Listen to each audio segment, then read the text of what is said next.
इस कार्यक्रम के पुण्यार्जक हैं श्रीमान राजकुमार जैन, धर्मपत्नी सुलोचना जैन, पुत्र श्री राहुल मोनिका जैन, बेटी दामाद प्रवीण रूबी जैन, कुमारी पुण्या एवं समस्त डेरिया परिवार। प्रतिष्ठान Atishay filling station, petrol pump Kurwai, जिला विदिशा, मध्य प्रदेश। श्रीमती मंजू जैन, श्रीमती टिंकल, अंकित जी, श्रीमती रिम्पल अविनाश जी, श्रीमती आशी चार्ली जी, हर्षित आवी लावण्या, लाभांश जैन पिलाई बोर्ड जगदलपुर, श्रीमती मंजू जैन, राकेश जैन, अंजू जैन, कृति जैन, श्रुति जैन, काला पीपल मंडी, जिला शाजापुर, मध्य प्रदेश। श्रीमती सुशीला देवी जी, भागचंद जी जैन, प्रीति, रवि सीए, रिद्धि, काव्या एवं समस्त काशलीवाल परिवार, सूरत। सुनील कुमार, किरण गंगवाल, अंकुर, नेहा गंगवाल, अंकित, सुगंध गंगवाल, एकांश, अन्वेशी, मानविक एवं समस्त गंगवाल परिवार, पंचशील नगर, अजमेर। श्रीमती सीमा, विक्रम जैन, बेतिगा, आयुषी एवं आयुष जैन, ओसवाल मॉल, तिलक नगर, इंदौर, मध्य प्रदेश। श्री विनोद जैन, श्रीमती सुमन जैन, गौरव जैन, नेहा जैन, सौरभ जैन, ईशु जैन, अनवी जैन, प्रियाल जैन, अयांश जैन, अरहत जैन, श्रीमती अनीता, सनत कुमार शिक्षक, रविंद्र मोहन एवं रजत कुमार जी, समस्त परिवार, पठारी, विदिशा, मध्य प्रदेश। आज भी प्रभु भक्ति के लिए, गुरु भक्ति के लिए एक बार फिर उपस्थित हुए हैं। हम सभी विगत दिनों से पूजन के सार को समझ रहे हैं। पूजन का सार बड़ा दुर्लभ है। जीवन का विस्तार तो बहुत बड़ा है, पर पूजन का सार बड़ा दुर्लभ है। पूजन का सार इसलिए दुर्लभ है क्योंकि पूजन के विस्तार को समझा नहीं है। पूजन के विस्तार को यदि हम समझ लेते तो जीवन का उद्धार अवश्य हो जाता। पूजन करते हैं, लेकिन पूजन हमारी बाह्य क्रिया बनकर के रह गई है। संत कहते हैं ये तुम्हारी पूजन की क्रिया अंतरंग की तरंग को तरंगित कर देती है, तो तुम्हारी पूजन का सार विस्तार सब समझ में आ सकता है। हम पूजन रोज करते हैं, पढ़ते भी हैं। यही विधि ठाणो होय के प्रथम पढ़े जो पाड़, और धन्य जनेश्वर देव तुम नासे कर्म जो आठ। भगवान से प्रार्थना करते हैं, अनुरोध विनती करते हैं, अर्चना करते हैं, अनर्घ पद प्राप्ताय भी बोलते हैं, लेकिन वो अर्घ अनर्घ तुम्हारा कितना सही है। संत कहते हैं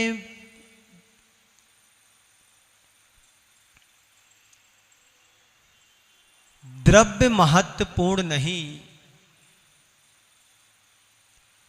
द्रव्य के साथ जुड़ी हुई तुम्हारे भावों की उत्कृष्टता महत्वपूर्ण है।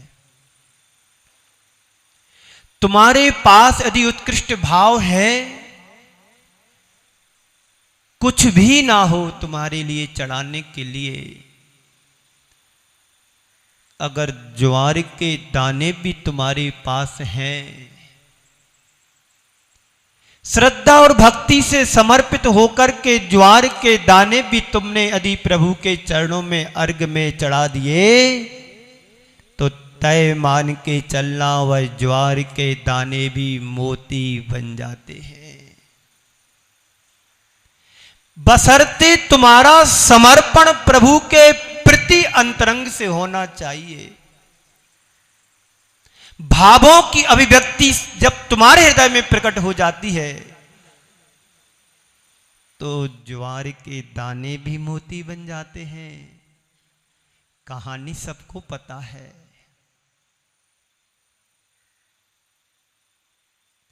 मोती बने ज्वार के दाने तो क्यों बने? और सेठ के मोती ज्वार के दाने बन गए, कोयला बन गया।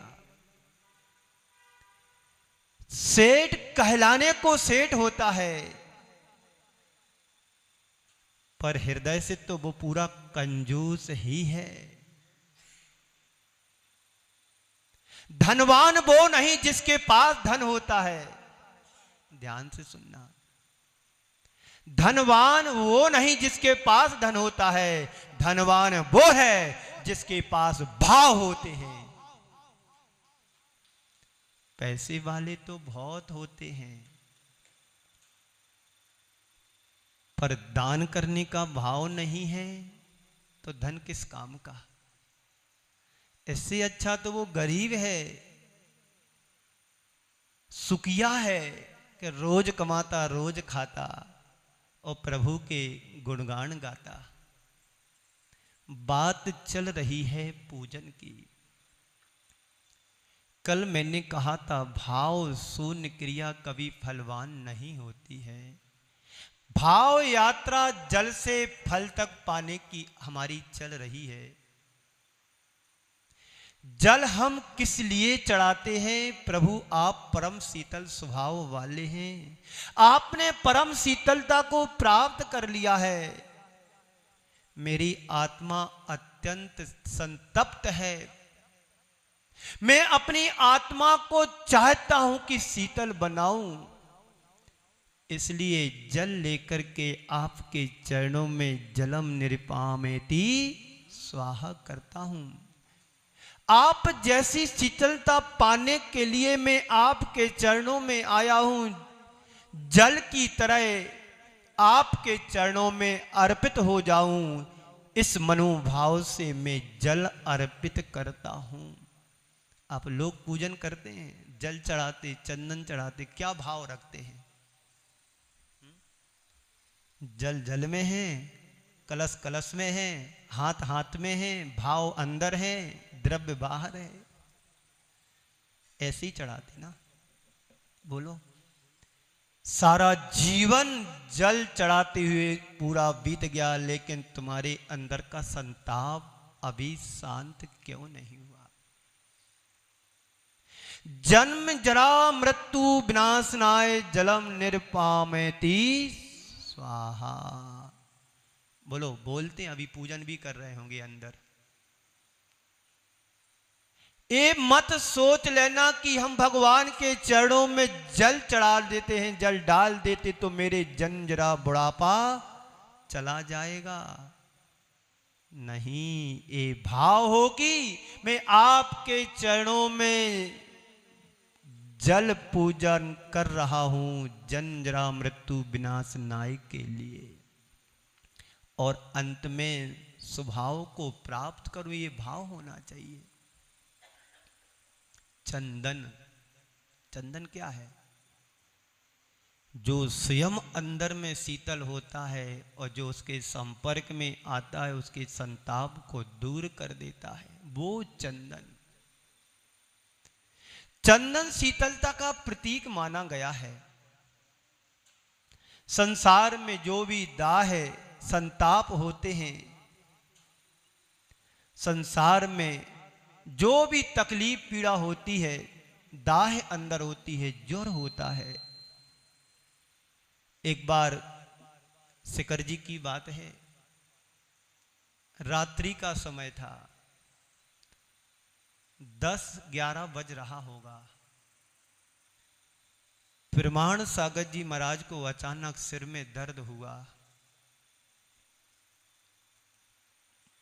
ब्रह्मचारी मेरे को बुलाने आए कि महाराज श्री को बहुत तकलीफ जैसी हो रही है, सिर में दर्द है। मैंने देखा, वास्तव में को पीड़ा थी। कुछ उपचार समझ में नहीं आया तो तुरंत गया, एक वैद्य हैं आरडी मिश्रा, नाड़ी वैद्य, उनको फोन लगवाया। उन्होंने फोन को उठा करके पूरी जानकारी ली, बताया तो उन्होंने कहा कि चंदन यदि कहीं पर मिले तो घिस कर के उनके माथे पर लगाओ। 13 पंक्ति 20 पंक्ति में जहां देखा चंदन ढूंढ करके उसको लकड़ी को लाए और घिस करके बोले, कौन सा चंदन? वो रेड कलर का होता है, उस चंदन को लेकर के आए और पत्थर पर घिसा, लगाया, धीरे धीरे संताप दूर हुआ।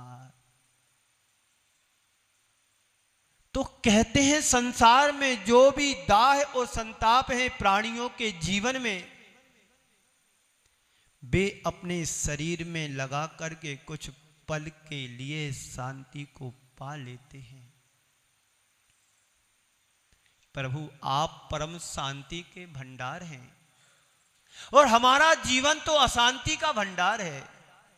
आपके चरणों में इसलिए चंदन चढ़ा रहा हूं कि मेरे चित्त में जो अशांति है वो शांति में बदले। आप रोज शांति धारा करते हैं, करवाते हैं कि शांति हो, सुख शांति जीवन में समृद्धि हो, स्वास्थ्य लाभ हो। क्यों? इसलिए क्योंकि हम उस ज्वाला से झुलस रहे हैं। यह चंदन मेरे मन की दाह को दूर नहीं कर पाएगा, इसलिए मैं आपके चरणों में चंदन को चढ़ा रहा हूं कि मेरे जीवन की दाह तो कुछ अंश में, कुछ पलों में दूर हो। अक्षत पर आते हैं। अक्षत क्या है? अक्षत ही तुम क्यों चढ़ाते हो? गेहूं, दाल आदि क्यों नहीं चढ़ाते? ज्वार बाजरा क्यों नहीं चढ़ाते? चावल को ही क्यों चढ़ाते? अक्षत एक ऐसा अनाज है, धान्य है, जिसकी पुनः अंकुरित उत्पत्ति नहीं हो सकती है। धान को बोया जाता है, अक्षत को नहीं। धान को बोते हैं पर चावल को नहीं बोते हैं। क्यों? चावल के अंदर की जो शक्ति है अब वो उसके अंदर शक्ति नहीं रही है। ऐसे ही प्रभु आपके चरणों में चावल चढ़ाते हैं कि मेरे जीवन जो संसार, अनंत संसार है, वो अब नष्ट हो, अब मेरा जन्म और मरण ना हो। इसलिए आपके चरणों में मुट्ठी भर चावल चढ़ाते हैं। यह हमारी शुद्ध आत्मा के स्वरूप को अभिव्यक्त करता है। धान पर जब तक आवरण रहता है, धान कभी अंकुरित से रहित नहीं हो सकती है। और जैसे ही धान से आवरण अलग होता है, वो सारे कर्मों से नष्ट हो जाता है। संत कहते हैं ऐसे ही हमारी आत्मा के ऊपर कर्मों का आवरण चढ़ा हुआ है। जब तक कर्म हमारी आत्मा से जुड़े रहेंगे, तब तक हमारा संसार में जन्म मरण होता रहेगा। जब तक धान के ऊपर उसका आवरण लगा रहेगा, तब तक धान अंकुरित होती रहेगी, नष्ट विनष्ट जन्म लेती रहेगी। ऐसे ही हमारी आत्मा के ऊपर जब तक कर्मों का भार लगा रहेगा, कर्म जुड़े रहेंगे, तो हमारी आत्मा का जन्म मरण शरीर के साथ होता रहेगा। वैसे निश्चय में तो आत्मा का ना जन्म होता है ना मरण होता है, सारी चीजें व्यवहार में होती हैं। एक बार किसी पंडित ने गुरुदेव से पूछा कि गुरुदेव, व्यवहार में जन्म मरण होता क्या, निश्चय में भी होता है? गुरुदेव ने कहा कि जो कुछ होता है व्यवहार में होता है, निश्चय में ना जन्म होता है ना मरण होता है। तो जब तक हमारी आत्मा पर कर्मों का आवरण है, तब तक जन्म मरण का चक्कर लगा ही रहेगा। जैसे ही धान से छिलके का आवरण अलग होता है, शुद्ध आत्म स्वरूप को प्राप्त कर लेता है, वैसे ही हमारे अंदर कर्मों का आवरण अलग होता है, तो यह आत्मा परम धाम को प्राप्त कर लेती है। छोटी छोटी बातें हैं, समझने की हैं। रोज पूजन करते हैं, जल भी चढ़ाते, चंदन भी चढ़ाते, अक्षत भी चढ़ाते, पुष्प भी चढ़ाते हैं। तो हे भगवान, मेरे जीवन का जो मेरा जीवन जो खंड खंड है, मैं आपके चरणों में अक्षत इसलिए चढ़ा रहा हूं कि मेरा जीवन अखंडित बने। पुष्प पुष्प आपके चरणों में इसलिए चढ़ाता हूं, प्रभु आप काम विजेता हो, आपने काम को जीत लिया है, आप जगत विजेता हैं, आप त्रिलोक पूज्य बन गए हैं, आपने सबकी दुर्बलताओं को दूर कर दिया है।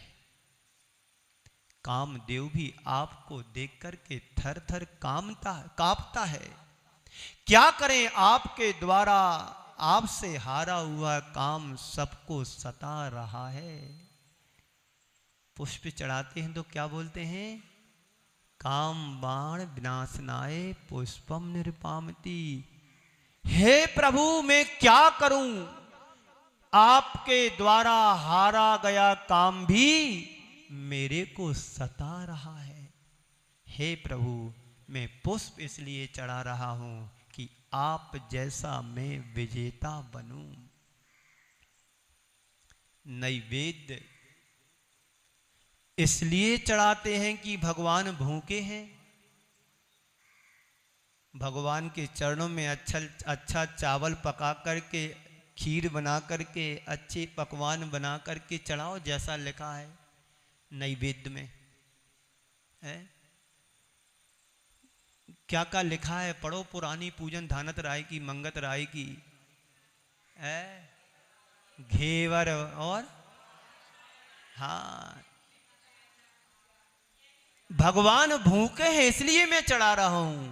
इस कार्यक्रम के पुण्यार्चक थे श्रीमान राजकुमार जैन, धर्मपत्नी सुलोचना जैन, पुत्र श्री राहुल मोनिका जैन, बेटी दामाद प्रवीण रूबी जैन, कुमारी पुण्या एवं समस्त डेरिया परिवार। प्रतिष्ठान Atishay filling station, petrol pump Kurwai, जिला विदिशा मध्य प्रदेश। श्रीमती मंजू जैन, श्रीमती टिंकल, अंकित जी, श्रीमती रिम्पल अविनाश जी, श्रीमती आशी चार्ली जी, हर्षित आवी लावण्या, लाभांश जैन पिलाई बोर्ड जगदलपुर, श्रीमती मंजू जैन, राकेश जैन, अंजू जैन, कृति जैन, श्रुति जैन, काला पीपल मंडी, जिला शाजापुर मध्य प्रदेश। श्रीमती सुशीला देवी जी, भागचंद जी जैन, प्रीति, रवि सीए, रिद्धि, काव्या एवं समस्त काशलीवाल परिवार सूरत। सुनील कुमार, किरण गंगवाल, अंकुर नेहा गंगवाल, अंकित सुगंध गंगवाल, एकांश अन्वेषी, मानविक एवं समस्त गंगवाल परिवार पंचशील नगर अजमेर। श्रीमती सीमा, विक्रम जैन, बेतिगा, आयुषी एवं आयुष जैन, ओसवाल मॉल, तिलक नगर, इंदौर मध्य प्रदेश। श्री विनोद जैन, श्रीमती सुमन जैन, गौरव जैन, नेहा जैन,